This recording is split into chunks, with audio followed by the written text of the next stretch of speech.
Thank you. Thank you, Madam Chair. And I want to begin by congratulating my colleague from Irvine for your courage. As I understood what you said, you condemn what they're doing in Texas. And I also condemn what they're doing in Texas. And by extension, if you're condemning what they're doing in Texas, I assume that you condemn the President of the United States for, in essence, ordering the folks in Texas to redraw their maps mid-decade. And I think it's a bold move for a Republican basically to condemn both the process in Texas as well as the President of the United States. So I congratulate you for your courage. So, what I meant was don't become the bad one. Just follow the bad actors. If you are condemning them, I didn't criticize or evaluate their actions because you labeled it also. In the beginning, in the presentation, he labeled it in such a way. I took that word, and it was not my judgment or statement. Okay, well, let me retract. If you didn't think that what they're doing in Texas is inappropriate, then I'd retract what you said. I thought you had actually condemned what they did in Texas and also condemned, by extension, the President of the United States. Let me direct some questions to Ms. Robinson and Ms. Raya. First of all, thank you. Thank you for your service. Thank you for your service on the Redistricting Commission. I realize it was in 2010 and 2011, and a very, very important process, and I think we can all agree that that process is absolutely essential. And I assume that, Ms. Robinson, I read what you said in 2011 that, or actually it wasn't what you said, it was the president of LaSera College said that you were committed to service, fairness, and bettering the community. And I assume that that's one of the reasons you applied to be on the commission. Am I correct in that assumption? Yes, I believe most commissioners share those lofty goals. Yes. Well, I thank you. I thank you. And Ms. Raya, I think you said back in 2011, we must do all we can do to ensure that citizens maintain faith in representative democracy. Do you remember saying that in 2011? I do, and I've said it many times since. And you believe that today? I do. Yeah. And I assume that both of you applied to be on the commission because you wanted to improve the quality of life of Californians, that ultimately you thought you were bettering the community. Is that right, Ms. Robinson? I assume that's also what drove you to your service. Right. And yes, I think that's unilateral. Well, I appreciate that. Thank you. Same thing with you, Ms. Raya? Of course. Yes. I assume you didn't do it so you could sell watches, right? Or you could, for example, sell cryptocurrency or get a free airplane. You didn't do it for any of those reasons. You came to public service to improve the community. Is that right? Yes. Okay. Ms. Yes, Raya, you think so? Came to serve, yes. Well, thank you. Thank you for that. And I think you, Ms. Robinson, also said, as we can see from the experience of other states, when redistricting is not done well, it can have a really grave impact. Do you agree with that today still? Yes. And do you agree with the statement that not only that grave impact may impact the state in which the redistricting is done improperly, but the entire nation? Do you agree with that? In my capacity as both a commissioner and as someone who was supported by the Harvard Center to travel across the country and support many other states and advocates in those states to create other models in their states, absolutely. I've seen both the impact at the local level, at the state level, and across the nation in other states. I don't know if you'd want to add anything on that? No, I would share that, absolutely. The impact can be seen in many ways, I think, including by the statistics that I cited, what I think is improved representation in our legislature as a result of the districts that have been drawn in the last 2 decades. I completely agree with your statement that what happens in other states can have a grave impact on the entire nation. And I assume both of you are following what's going on in Texas. Are you following that, Ms. Robinson? Yes, sir. Yes. And do you approve of what's going on in Texas? I do not approve of what's going on in Texas, and I am a commissioner and a resident in California, and so that is my primary focus today. And Ms. Raya, do you approve what's going on in Texas? I don't know that anyone other than the Republicans in Texas and the White House approve of what's going on, but I would have to repeat what Ms. Robinson has said, that we're concerned about our state right now. All right. And going back to my earlier statement that whatever goes on in Texas actually impacts us here in California. Do you agree with that? Yes, sir. We are all part of the same country. Right. No, I completely agree. And one of the founders, James Madison, I'm going to quote him here, said, "The accumulation of all power, legislative, executive, and judiciary in the same hands may justly be pronounced as the very definition of tyranny." So do you agree with me that basically that the Congress of the United States has, in essence, approved everything that this president has proposed? Do you agree with that, Ms. Robinson?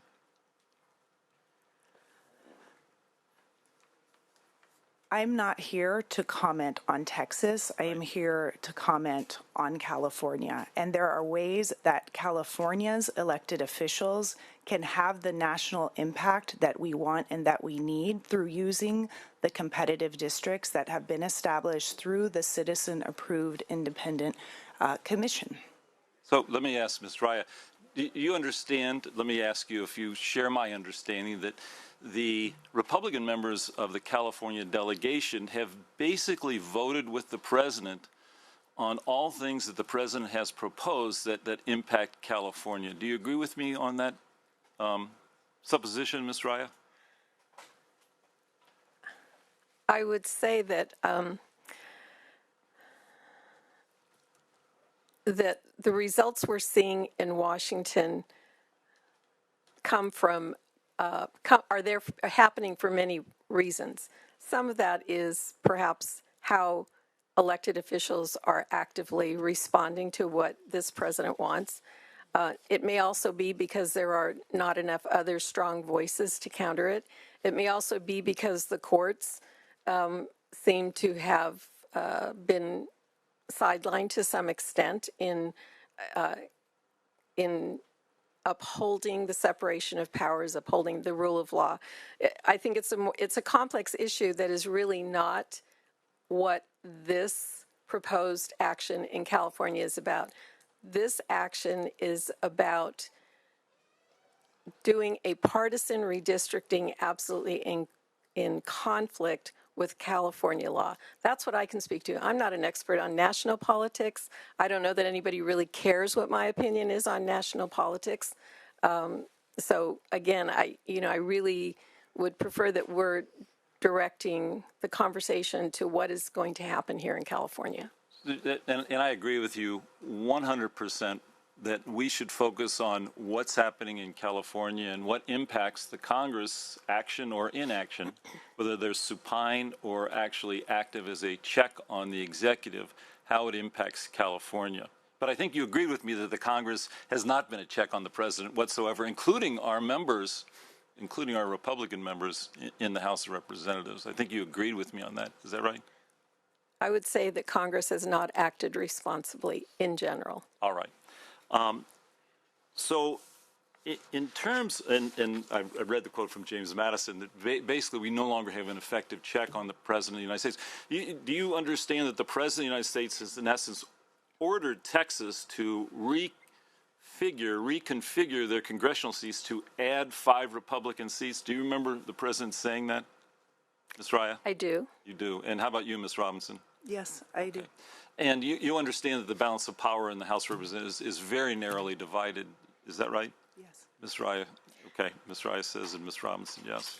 So you also, I want to get your views on what the President has done here in California.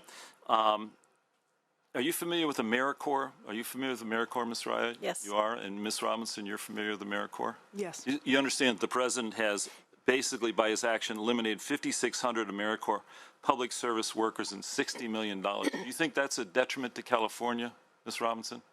Absolutely. Absolutely. Ms. Raya? Of course. And also, I assume you're familiar with ICE raids here in California right now. Are you familiar with that, Ms. Robinson? Absolutely. And Ms. Raya? Yes. And that, in fact, 71% of those who have been arrested do not have criminal convictions. There's been 57,861 people detained, and 71% of those had no criminal convictions. Do you think that's appropriate, Ms. Robinson? Absolutely not. No? Ms. Raya, how about No. you? You don't think that's No. appropriate? You understand that that's basically the initiative of the President of the United States to basically do that? Do you understand that, Ms. Robinson? Yes. You understand that Congress has been absolutely supine in terms of acting as a check on the President of the United States? Absolutely. And that the only check that really exists today is the Congress of the United States, at least theoretically. You know what? I don't know how long Ms. Raya, how long have you lived here in California? My entire life. All right. Well, I'm Wanna not know going to how guess many how old you are. I'll tell you how old I am. I'm 69 years old. I came to California to go to UCLA a bunch of years ago. And when I came here, the air quality was horrible, was absolutely horrible. And I don't know about you, Ms. Robinson, if you've lived here long enough to remember how horrible the air quality was. And you understand the President of the United States has said California can no longer enact its own emissions standards, that we now have to defer to Alabama and Mississippi in terms of our clean air. Ms. Raya, do you think that's good for California's quality of life? I think we have a lot of quality of life issues to address, and I think one way to address them in California is to have representatives elected by the people who understand and represent the communities of interest that voters come from. So you agree with me that the air quality is actually improved in California? You've been here your whole life, actually improved in California. Do you agree with me on that? Yeah, it's improved. All right, and that by reversing our emission standards that we're going to basically go back to where we were 50 years ago. Do you agree with me on that? I would guess that that's so, not a scientist either, so. And you're familiar with the $1 billion that the president has tried to extort from UCLA. Does that improve the quality of life here in California, you think, Ms. Robinson? No, sir. No. Ms. Raya? No. And the same thing with the $584 million research grants that the president is trying to basically quash here in California. I think you agree with me that it does not add to the quality of life of Californians. Is that right? Yeah, I think Right. both of you are shaking. Ms. Robinson, you agree with me, right? I think there's more we're in agreement than disagreement. I Right. think what we're here to speak on is the means to get to the end. And in my humble opinion, not as an elected official, not as a national political expert, but someone who is an engaged citizen, an engaged voter, and has been a volunteer commissioner, who skipped my children's first days of school to actually be here and express my voice to all of you, that we have competitive districts in California. We have excellent electeds and candidates in the pipeline across partisan lines. I am speaking as an independent who absolutely can address these issues without resorting to a partisan gerrymander that has no checks and balances, such as we suggested, including being fully transparent with the data that was used to develop these lines, empowering the very successful current seated Citizens Redistricting Commission to be able to play a role in that process and to continue building on the trust and faith that has been created not just with Californians, but as I went and traveled and trained and educated people across the country, our citizens in other parts of the country who are being held hostage by politicians who do not represent their interests have been looking to California as the alternative, as the model. If we gut the great work that we have been doing there, then not only do we lose our credibility, those efforts actually get stalled and get reversed. That's what I'm here to express. I understand that you are in a difficult position as our elected officials and as our leaders. There are no easy answers to any of this. Madam Senator Chair. Umberg, I'd like to just take a moment to see if there's any members who want to provide Okay. any comment or Can I testimony. just ask one final, or at Yes, least please. one interim final Please question? do. Madam think Chair, what- yeah, point of order, What is your point of order? Listening to cross-examining the witnesses as if they are sitting here in defense of the Donald Trump. We are discussing the bill right now, ACA 8, and we need to address to the bill content, not defending Trump administration policies. This is not a quotable rules, and cross-examining, just like the attorneys are doing. And then I object that I hope that the chair will stop his cross-examining style of questioning. Point well taken. We will allow one more question at the moment, and then I will turn to Senator Limon. If she has any questions. If not, I will jump in. Thank you. Let me just ask the two of us. Do you think we in California should do what we can within the bounds of the law to dissuade Texas from engaging in what I think you both characterize as inappropriate activity? Ms. Raya, we'll start with you. Do you think we should do in California what we can within the bounds of the law to dissuade Texas from engaging in their gerrymandering? That's a point of order again. It is right now. How can they say that Texas is they are doing whatever they think they are right, but we are not defending Texas or Trump administration. Senator Choi, we will maintain decorum. So on the night. Chair ruled the point also well taken, and he keeps on continuing. Let me allow Senator Umberg to ask the question and allow. For now, that's the last question. Do you think? I'll first ask Ms. Raya, then Ms. Robinson. Do you think we in California should do what we can within the bounds of the law to dissuade Texas from engaging in the partisan gerrymandering that I think they're about to do? Ms. Raya? What is happening in Texas is reprehensible, and I admire the Texas Democrats who have resisted. But I think those people, those elected representatives in Texas, are capable of resolving this issue for Texas.